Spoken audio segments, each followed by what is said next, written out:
Tom, what's so outrageous about this is, look, I'm a former federal government employee, and there are a lot of federal government employees, current and former, who listen to this radio station, and every single one of them knows that if they had mishandled classified materials the way Hillary Clinton did, they would have been prosecuted by the Department of Justice. Well, exactly right, and she knew. She was warned.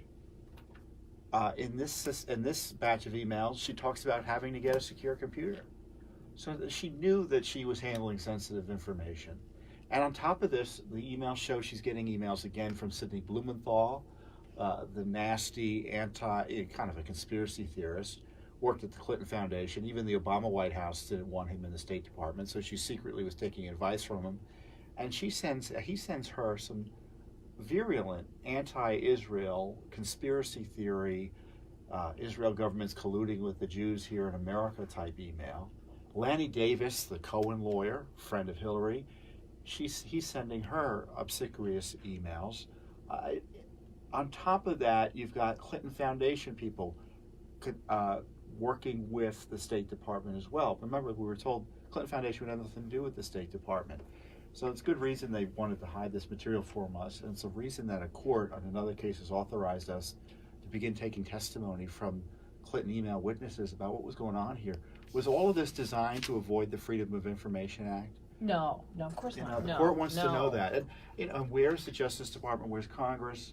In fact, Justice Department's opposing our efforts to get this information from these witnesses. A key thing there, Tom, that you just said, and people need to understand why this is important, was the emails you uncovered about the Clinton Foundation working closely with the Secretary of State and the State Department. And that's really important. Why? Because the Clinton Foundation during that period was getting huge amounts of money, donations from foreign governments and foreign individuals. And you have to sit there and think, well, why were they doing that? Was that because they wanted to influence the U.S. Secretary of State? Well, certainly they were able to influence the U.S. Secretary of State. We had prior emails that came out where you had a foreign leader being unable to get a diplomatic meeting with the Secretary of State, so he went through the Clinton Foundation to get the meeting accomplished.